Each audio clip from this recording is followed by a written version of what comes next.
You just got the bonus, or the raise finally landed, or a promotion cleared, or maybe it was a small inheritance you weren't expecting to feel this complicated about. The number sitting in your account is real now, not hypothetical, and you're staring at it with your phone open to 3 different browser tabs, one for vacation, one for a car, one for a couch you've wanted for 2 years.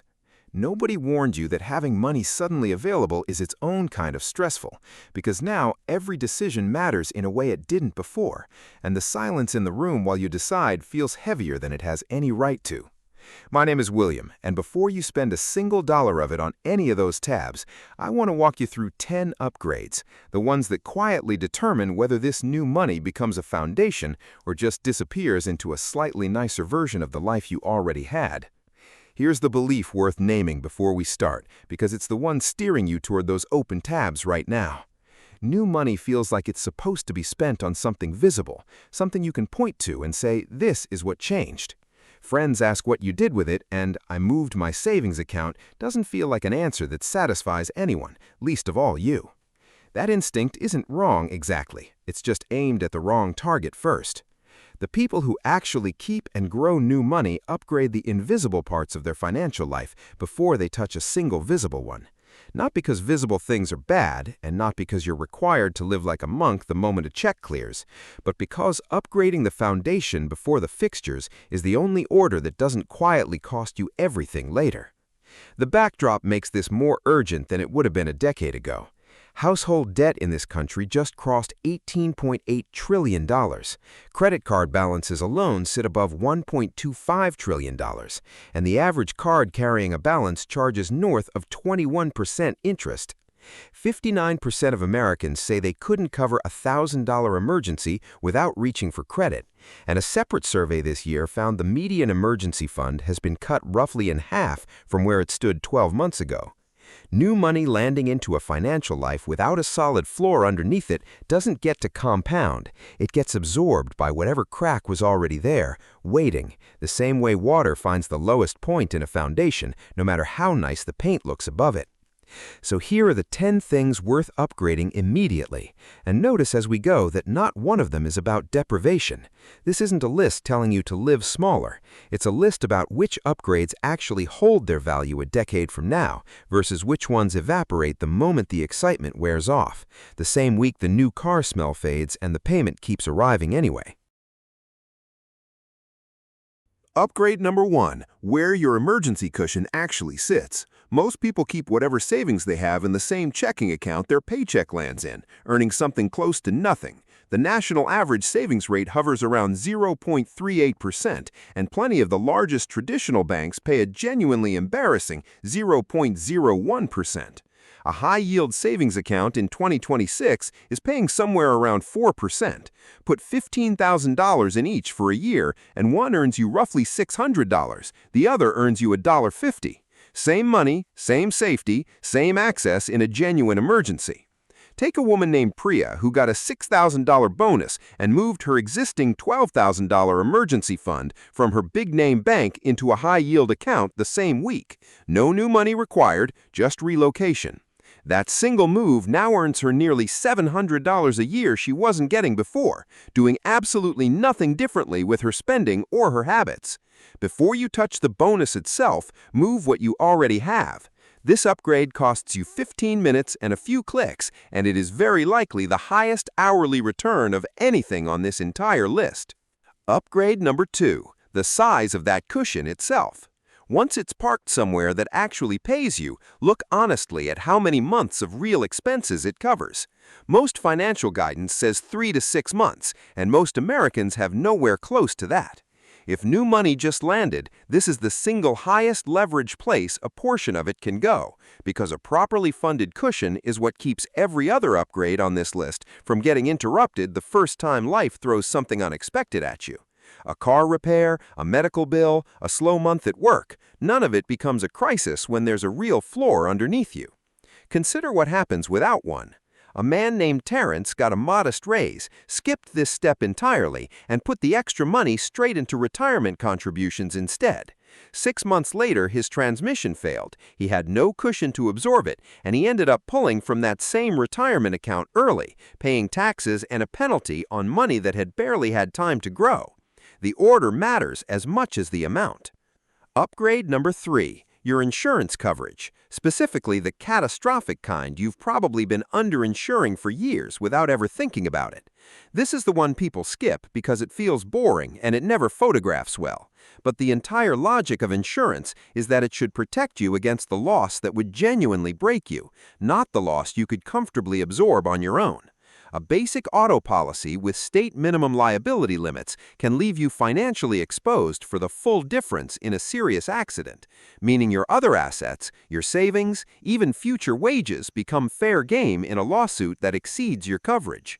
An umbrella policy, which extends liability coverage well beyond your home and auto limits, often costs less than $200 to $400 a year for $1 million of additional protection. If your income just went up, your exposure went up with it, whether you noticed or not. You simply have more to lose now, and it's worth protecting on purpose, rather than by accident. The same way a bigger boat needs a bigger anchor. Upgrade number 4. Your retirement contribution rate. Immediately, the same week the raise clears, before your spending has had time to notice anything changed. This is the one upgrade almost nobody makes on purpose, because a raise arrives and lifestyle quietly expands to absorb every bit of it before the brain even registers there was a decision to make in the first place. The fix is mechanical, not willpower-based. The moment your new income lands, increase your 401k contribution percentage before you've adjusted your spending to match the new number. A single percentage point increase on a $70,000 salary is $700 a year, which barely registers month to month, but compounds into 6 figures over a career at a conservative 7% return. Consider a man named Derek who got a $10,000 raise and instead of upgrading his car, called his HR department that same afternoon and bumped his contribution rate by 4%. He never felt the money because it left before it ever hit his checking account. And 18 months later, he genuinely couldn't tell you what his old lower contribution rate had even been. The money he never saw is the money he never missed.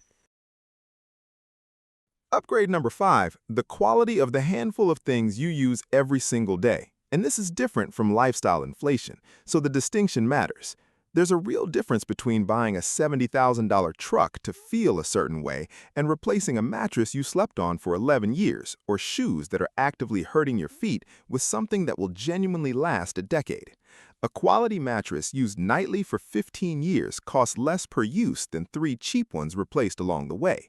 And the same math applies to work shoes, a winter coat, or kitchen knives you touch every single day. The test here is simple. Does this item get touched almost every day, and will paying more actually extend its life meaningfully? If yes, this is where new money is well spent, because you are quite literally interacting with the upgrade every day of your life, whether anyone else ever sees it or not. If the answer is no, if it's something you'll use twice a year, a piece of luggage, a formal outfit, a tool for a hobby you're still testing, the cheap version remains the correct choice regardless of how much money just arrived. Upgrade number 6, professional advice. A single honest hour of it, nothing more elaborate than that. Not a subscription, not an ongoing relationship you don't need yet. Just one sit down with a fee-only financial planner. Someone paid a flat rate for advice rather than a commission for selling you a product, which matters enormously because it removes any incentive for them to steer you towards something that benefits them more than it benefits you. For a few $100s, you get an honest audit of exactly where you stand, what you're missing, and what order to prioritize the rest of this list in for your specific numbers, your specific debts, your specific timeline. Most people never do this because it feels like something only wealthy people do, when in reality it's most valuable precisely at the moment new money shows up and the decisions in front of you actually matter for the first time in a way they didn't when there was nothing to decide about. Upgrade number 7, Your estate basics, which sounds heavier than it needs to be and scares people away from something that takes an afternoon. This is a will, updated beneficiary designations on every account you own, and if you have dependents, a plan for who takes care of them if something happens to you.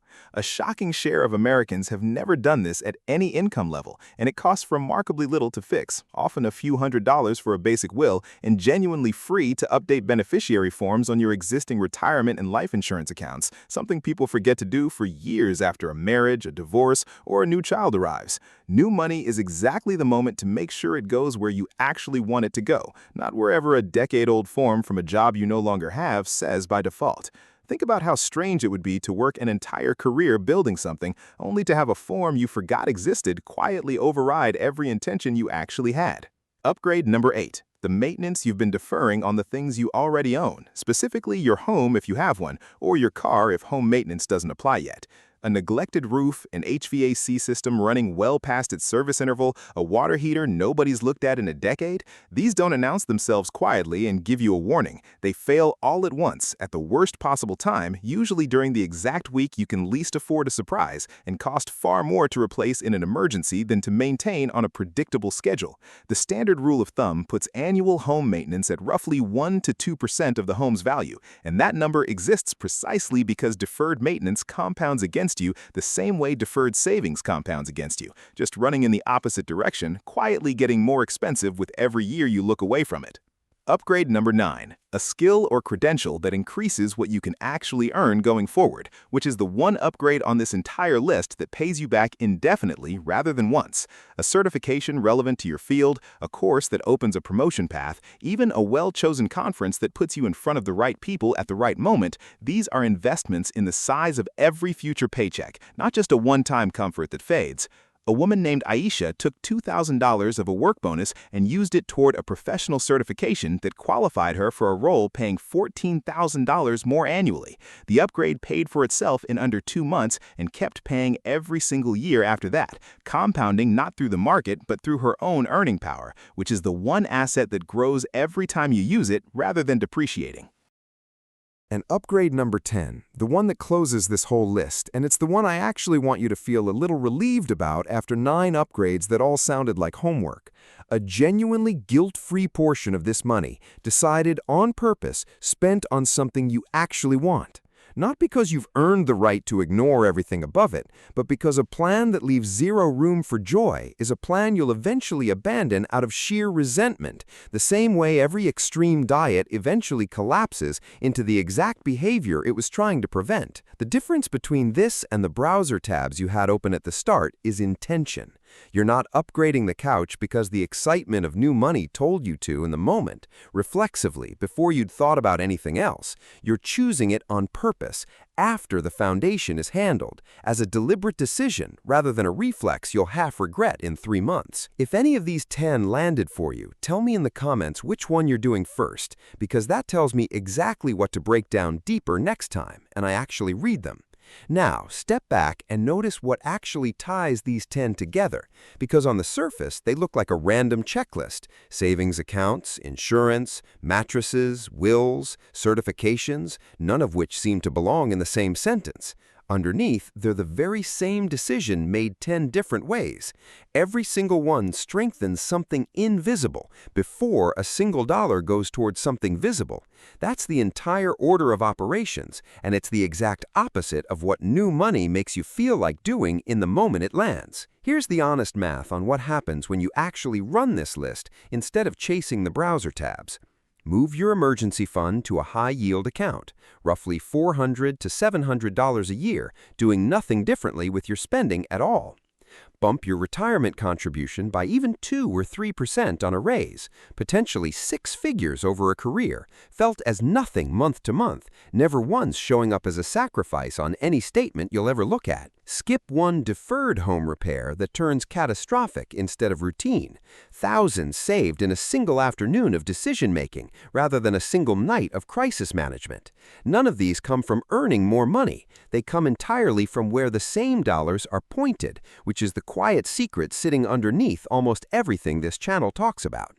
Let me give you the one-line version of the whole list, because you should be able to walk away holding all 10 of these at once, in order. Move your cushion somewhere it earns instead of somewhere it sleeps. Size that cushion honestly against your real expenses. Protect your actual exposure, not your imagined exposure. Raise your retirement rate before your lifestyle notices the raise happened at all.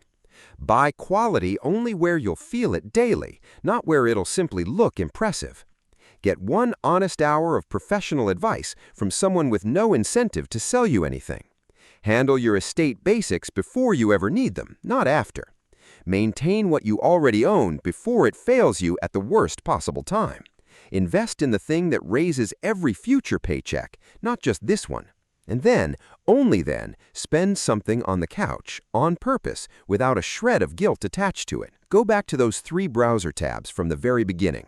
The vacation, the car, the couch, none of them are wrong to want, and if your foundation is genuinely solid, 1 or 2 of them might belong on this list too, further down, funded honestly instead of impulsively, chosen instead of reflexed into.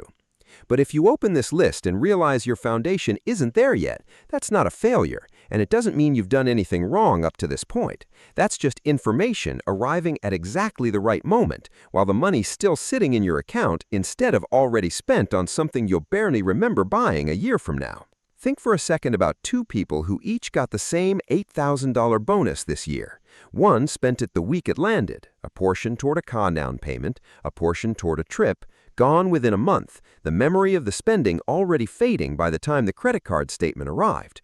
The other ran it through this list. Some went to a high-yield emergency fund, some went to bumping a retirement contribution rate that stayed bumped permanently, a few hundred went to an actual will, and a genuinely guilt-free slice, maybe $500, went to something purely enjoyable, chosen on purpose rather than by reflex.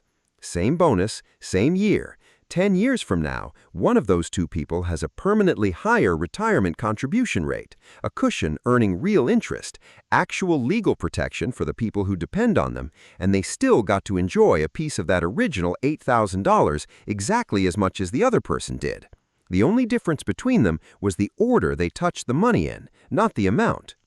None of this holds together, though, without understanding the mechanics underneath it, how interest actually compounds in your favor once you're the one earning it instead of paying it, how insurance is priced against real statistical risk instead of imagined risk, how a single retirement contribution percentage point turns into a genuinely different retirement 30 decades from now, instead of feeling like a rounding error today.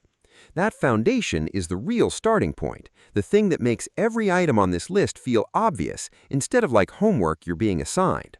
I put together a full breakdown of exactly that groundwork on this channel, and it's waiting whenever you're ready to stop reacting to new money the moment it lands and start directing it instead, on purpose, in the order that actually holds up over time.